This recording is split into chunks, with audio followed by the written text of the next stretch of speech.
দেশ বা দেশের বাইরের থেকে যারা যেখান থেকে আমার এই বিনোদনটি দেখতেছেন তাদের সবাইকে জানাই অনেক অনেক প্রীতি ও শুভেচ্ছা। আশা করি সকলে ভালো আছেন এবং সুস্থ আছেন।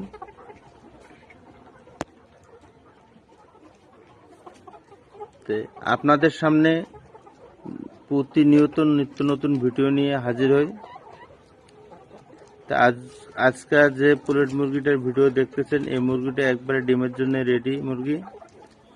তো অনেক খামারি ভাই বোনেরা আছেন এইরকম রেডি মুরগি খুঁজতেছেন যে নিয়ে যাওয়ার পরে 10 থেকে 15 দিনের মধ্যে ডিম দিবে। তো এইরকম মুরগি খুব কম পাওয়া যায় এবং এই মুরগিগুলা ছোট বড় না, একবারে একুরেট এক সমান মুরগি। তে আমার মুখের কথাই নয় এবং ভিডিও দেখে শুধু বলতেছি নিতে তা না, আপনারা খামারে এসে অবশ্যই মুরগি দেখে তারপরে মুরগি সংগ্রহ করবেন। তে যদি আপনারা চান যে এই মুরগিগুলোর ব্লাড টেস্ট করে আপনারা মুরগি সংগ্রহ করবেন, তে সেক্ষেত্রে আপনারা ব্লাড টেস্ট করে মুরগি সংগ্রহ করতে পারবেন। তে আমি লেয়ার পুলেট মুরগিতে আত্মবিশ্বাসের সাথে বলতে পারি যে আমি একুরেট ভ্যাকসিন এবং লাইটিং শিডিউল মেনটেন করে লেয়ার মুরগি পালন করি, যেহেতু এই মুরগিগুলো দীর্ঘদিন প্রোডাকশন দেবে এবং এই মুরগিগুলো থেকে লাভবান হওয়ার সম্ভাবনা সবসময় বেশি থাকে।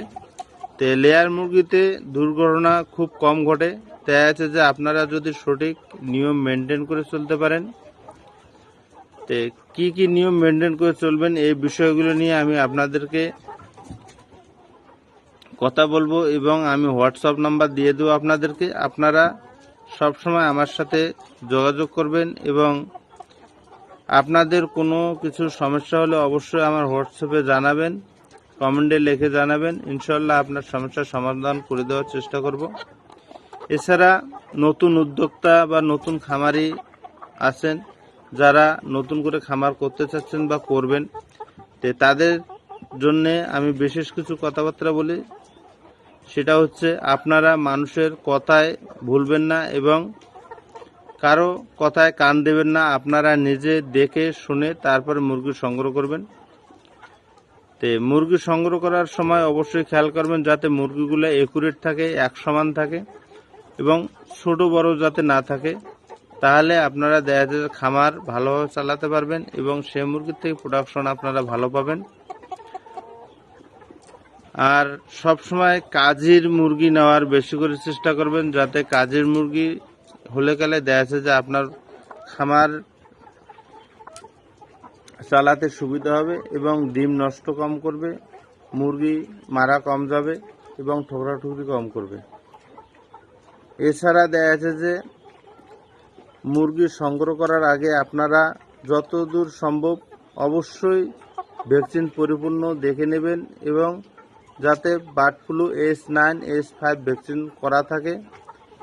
এছাড়া আপনারা দেখা যাচ্ছে যে টাইটার চেক করে তারপরে মুরগি সংগ্রহ করবেন, যাতে আপনাদের খামারে এই মুরগি নিয়ে যাওয়ার পরে কোনো রকমের সমস্যা না হয় এবং আপনি যাতে কোনো সমস্যার সম্মুখীন না হন সে বিষয়ে অবশ্যই সতর্ক থাকবেন। এবং অবশ্যই এই মুরগি সংগ্রহ করার আগে খামারের সাথে এবং আগে থেকে যোগাযোগ করে তারপরে মুরগি সংগ্রহ করবেন। ভালো থাকবেন, সুস্থ থাকবেন এবং এইরকম নিত্য নতুন ভিডিও পাওয়ার জন্য চ্যানেলটাকে অবশ্যই সাবস্ক্রাইব করে রাখবেন।